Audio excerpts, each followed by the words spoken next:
Assystem Technologies est un grand groupe industriel dans le domaine de l'ingénierie et du conseil. Il est présent dans 25 pays et emploie plus de 14 000 collaborateurs dans le monde répartis sur plusieurs secteurs. Automobile, défense, ferroviaire, naval et aéronautique. Pour les plus gros acteurs de l'industrie aéronautique, Assystem Technologies intervient sur l'ensemble du cycle en V.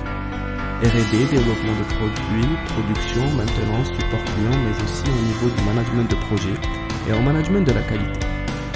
C'est au sein de cette activité que j'ai rejoint la BU Supply Chain Quality, dans les missions et la surveillance et la qualification des procédés spéciaux auprès des fournisseurs d'Airbus.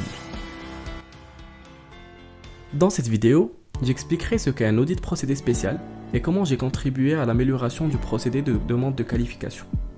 Comme vous le savez, la fabrication des avions est partiellement sous-traitée et différentes pièces et opérations sont fabriquées par des fournisseurs d'Airbus. Ces fournisseurs sont basés aux 5 coins du monde et ont chacun leur façon de travailler, leurs opérateurs et un management propre à eux. Les audits procédés spéciaux ont pour but de garantir la conformité et la répétabilité des process fournisseurs.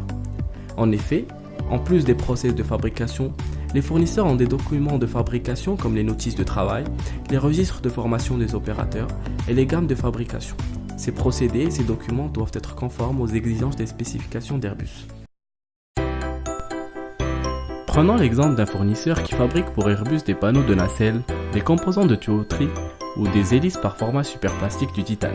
L'équipe Supply Chain Quality d'Airbus fera une demande à notre équipe d'auditeurs pour qualifier leur process de production.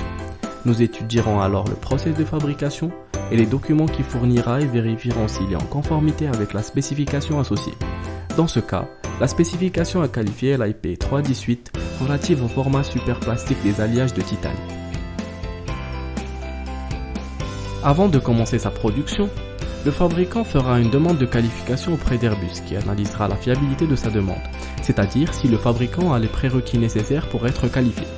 Ensuite, la demande de qualification sera transmise à notre équipe qui analysera ses documents de fabrication et ira auditer son process. Cependant, ce process de demande de qualification n'est pas très bien rodé et de nombreux problèmes entravent son bon déroulement. Demande d'audit peu fiable, une mauvaise préparation des audits, une mauvaise communication entre les intervenants, ou plus encore, une mauvaise définition du scope. Mais qu'est-ce qu'un scope ? Vous vous rappelez sûrement de notre fournisseur à qui l'on sous-traite le format superplastique des alliages de titane. Dans son cas, la spécification à qualifier était assez claire. C'était l'IP 318 relative au format superplastique des alliages de titane. C'est donc le scope de qualification, c'est-à-dire la spécification sur laquelle il doit être qualifié. Mais le scope n'est pas toujours facile à définir. En effet, dans de nombreux cas, plusieurs procédés sont utilisés par le fournisseur. En plus, ces spécifications peuvent en appeler d'autres. Nous nous retrouvons donc avec une cascade documentaire complexe et pas toujours facile à déterminer.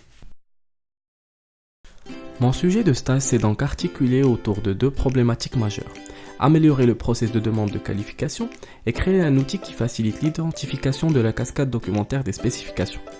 Pour créer l'outil d'identification de la cascade documentaire, j'ai dû créer une base de données en analysant plus de 300 spécifications afin d'en identifier les 2300 spécifications qui en découlent. Ce travail très minutieux m'a permis d'acquérir une compréhension poussée des spécifications et de leur structure. Après la création de la base de données, je me suis penché sur la création de l'outil. J'ai donc développé un programme permettant d'exploiter la base de données et de l'afficher au moyen d'un user form facile à utiliser.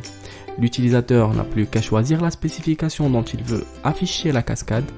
L'outil lui affiche alors les spécifications qui en découlent, ainsi que plusieurs informations sur leur nature, leur complexité et des commentaires qui lui donnent des informations sur les conditions d'applicabilité de la sous-spécification. Cet outil permet de plus facilement se retrouver dans les spécifications et de faire une demande d'audit plus fiable. Je l'ai d'ores et déjà partagé avec les équipes d'Airbus et avec nos équipes d'auditeurs, ce qui constitue pour eux un gain considérable en termes de temps et de qualité de la demande. L'outil ainsi créé, il reste les problématiques que nous avons évoquées tout à l'heure. Demande d'audit peu fiable, mauvaise préparation de l'audit, mauvaise communication entre les intervenants. Je me suis penché sur le sujet et nous avons commencé par discuter avec chacun des auditeurs pour savoir qu'est-ce qui concrètement bloque ou freine la demande et qu'est-ce qui le plus fréquemment la rend moins fiable. Nous avons ainsi réussi à faire un listing des plus gros problèmes rencontrés et nous avons essayé de communiquer dessus. J'ai alors créé 2 guides, un destiné aux équipes d'Airbus qui font la demande d'audit et un deuxième destiné aux fournisseurs audités. Ces guides ont pour but d'augmenter le niveau d'information sur le process d'audit et de partager des bonnes pratiques pour éviter les retards et augmenter la fiabilité des process.